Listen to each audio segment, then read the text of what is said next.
to the Knitrepreneurs. We are together again, Yeah. which is fabulous. It is a Thursday evening here. Yeah, it's a bit dark. It feels a bit weird. Usually we meet in the morning and we're fresh and bubbly. Well, This is we're true. not so fresh, but we are still a bit bubbly. We're a bit bubbly. So we're working on that. The morning hasn't happened because I'm working back at school at the moment. So evenings it is, and that's fine. But we have plenty of news and things for you this time. So it's you start, Prue. What's your news? What do you want to talk about?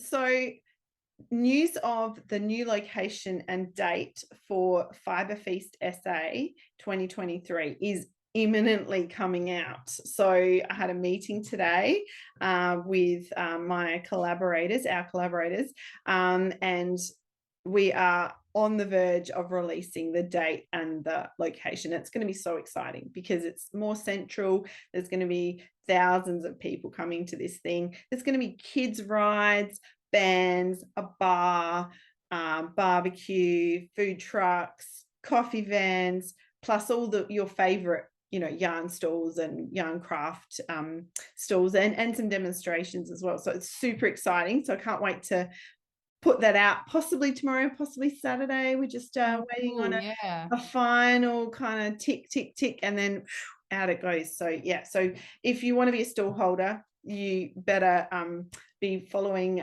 Fibre Feast on Instagram because the information is going to go out super quick soon. Awesome. And you have to get it best in, best dress. Yep. Absolutely. Awesome. So that sounds really exciting. And it sounds like also you're going to have a lot of work to do. A lot of work, yeah. I mean, there's usually about 30, 33 or so stalls. We're anticipating that we're now going to have space for maybe about 40, 45, maybe even close to 50 stalls. So it's very, very exciting. Yeah, it's going to be a lot of work, but super cool. Yeah. Yeah, absolutely. Awesome. That sounds great. And my news is about the picture that you can see in my background.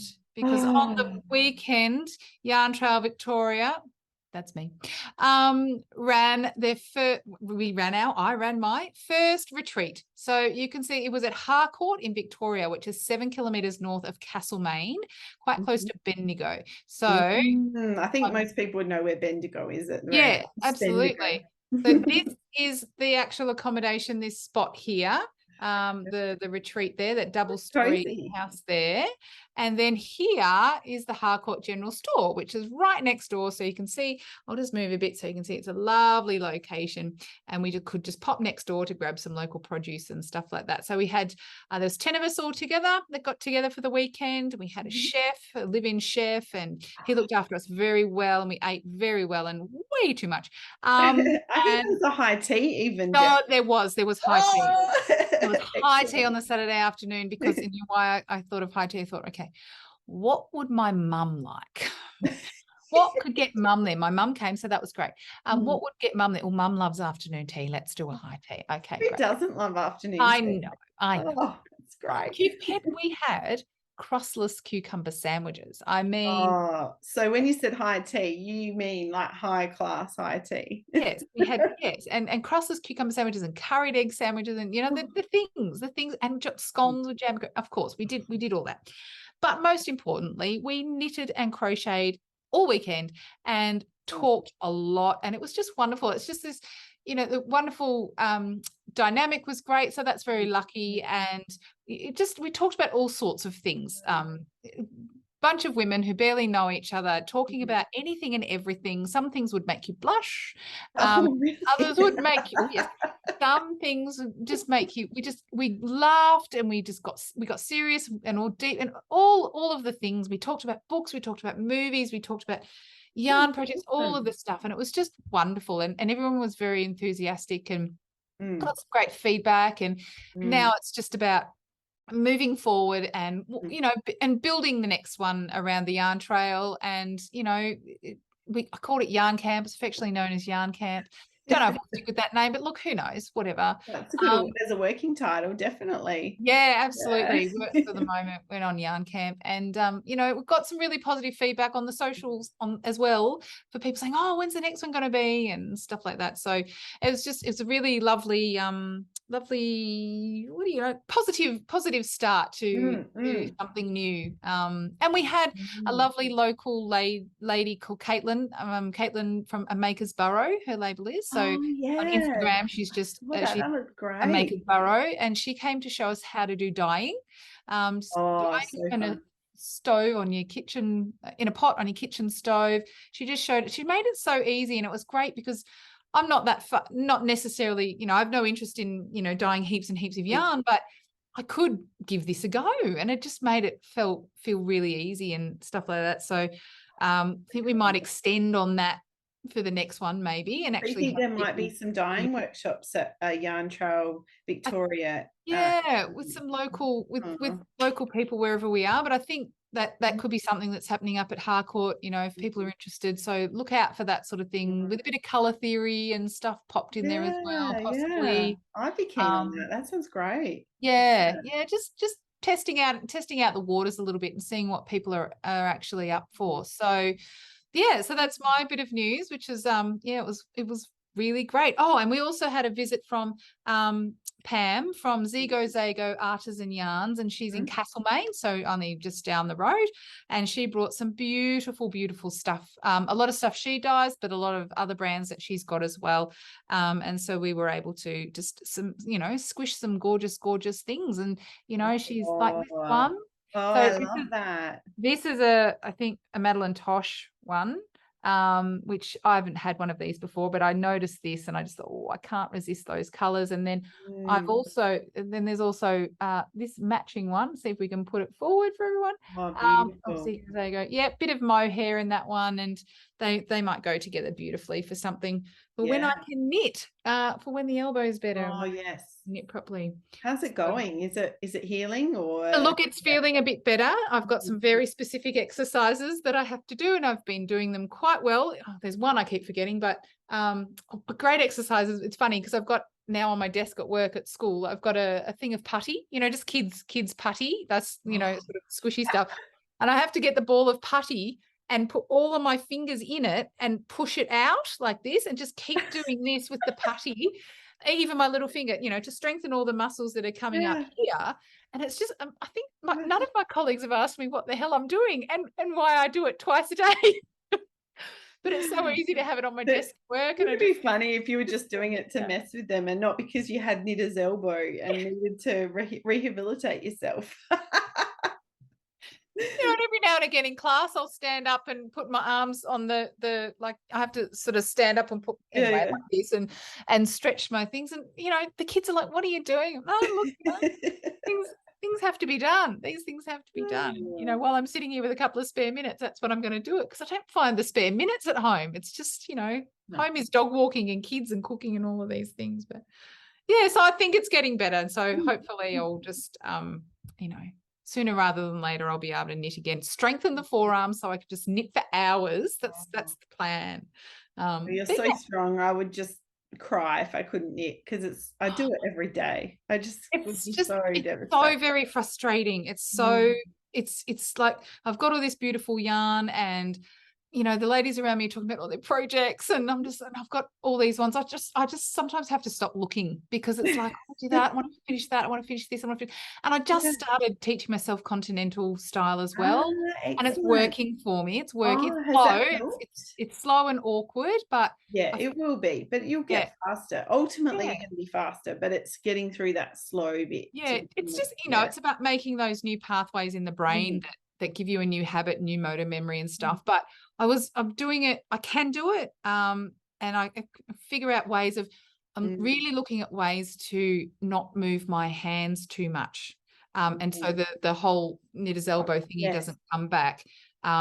Because I was holding my finger out really high and I'm sure that's had an effect on the muscles. So I really want to work on my knitting style as something that's quite, obviously it's movement, but more minimal movement. Graceful, more relaxed. Yeah. More relaxed. And, you know, and that's another thing we talked about in knitting camp, and why the craft retreat, because the Harcourt, I'll point that way. Sorry, it's a bit opposite.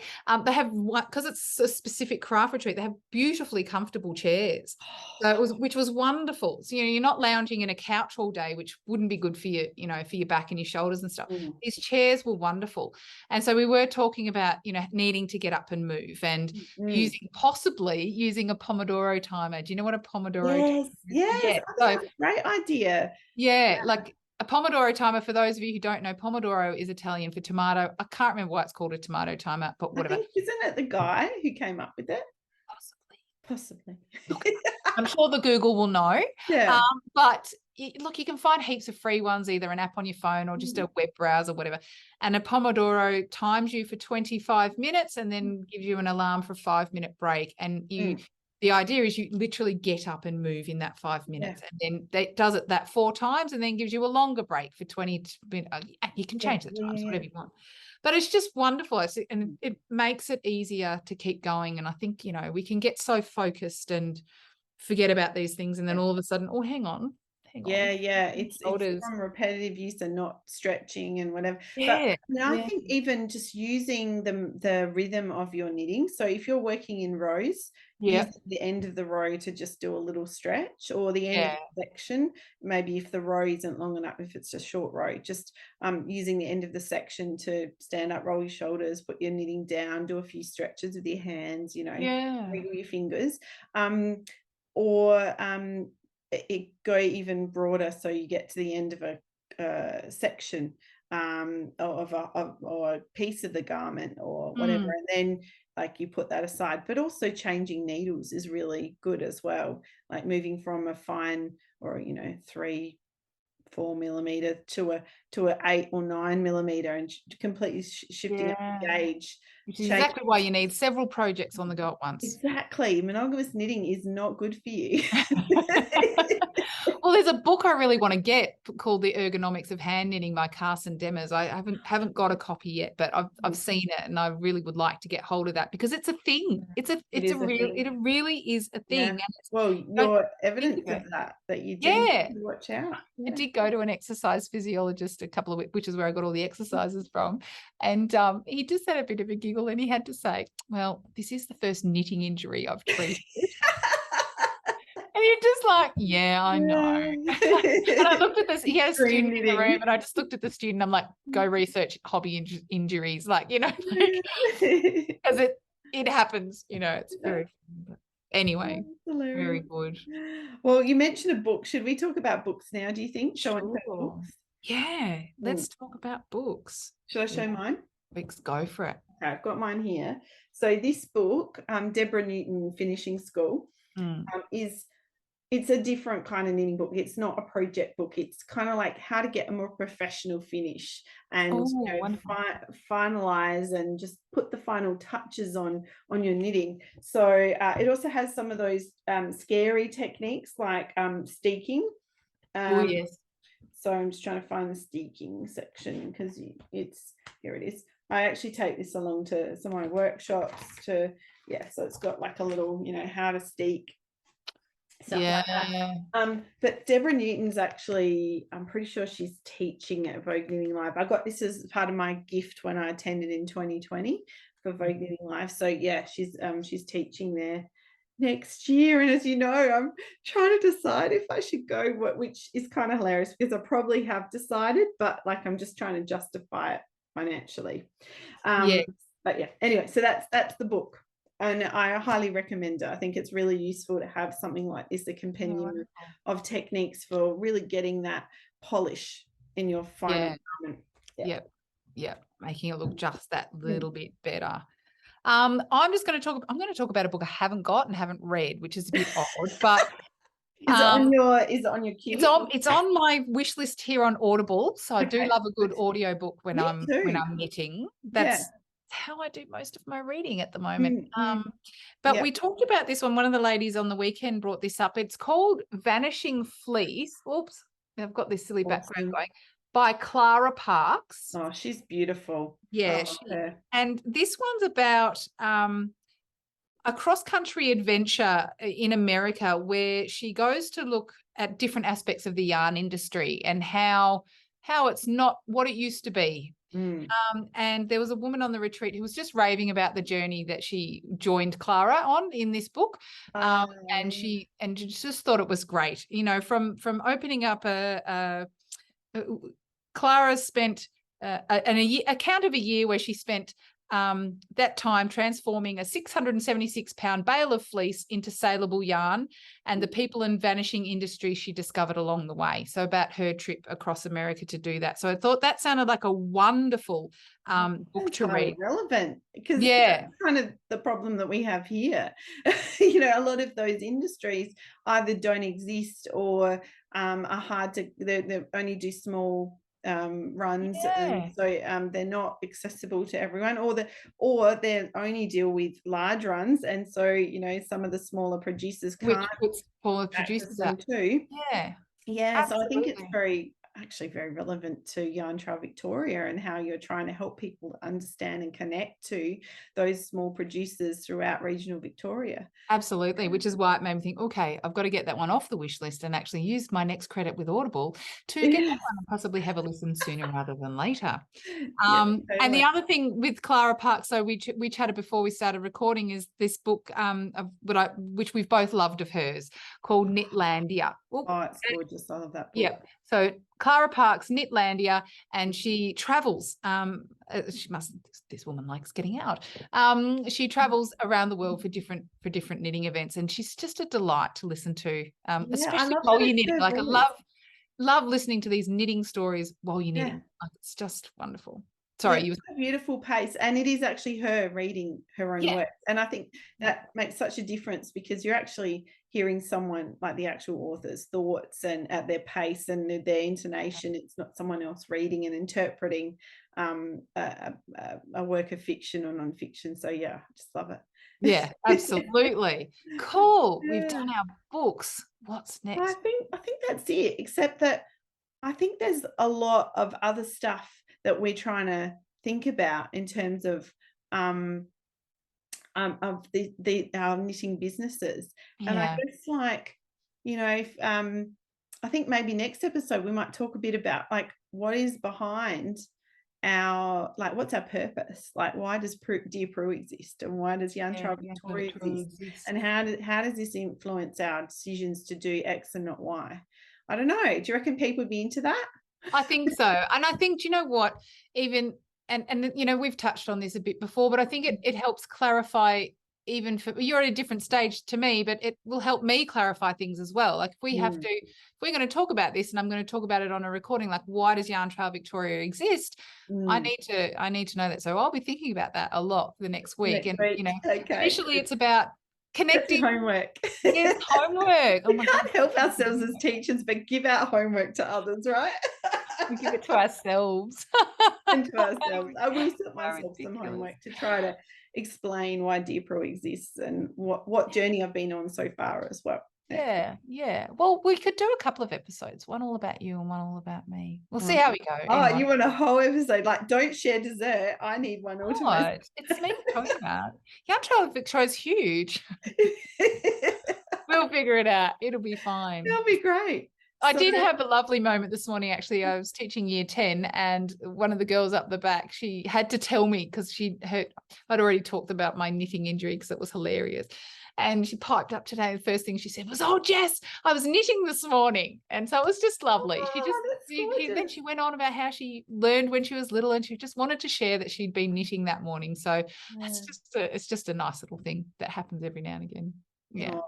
We might have to turn some of these English classes into knitting classes. Oh, why not? While you're reading the class novel, just you know, we can talk about metaphors and similes and make it all about yarn craft. Yeah, why not? I add in yarn related metaphors into my writing all the time. It's all good. I'm sure there's a connection, and we'll find it to the curriculum as well. I'm sure we can connect it there. 100%. Is it time, Prue? Oh, it's time. Yay. Welcome back, Chicken of Wisdom. The chicken is here, everyone. The chicken is here. Sorry that background keeps getting in the way. I won't do that next time, but I really wanted you to see the picture of Harcourt. So the chicken. Oh, there you go. Hold her in front of you, and then she doesn't disappear. Then she doesn't. There we go. Yeah, that's wonderful. Yeah. So the chicken is here. She does have some wisdom to share. What as you would expect, because that's her job. She's always got pearls for us.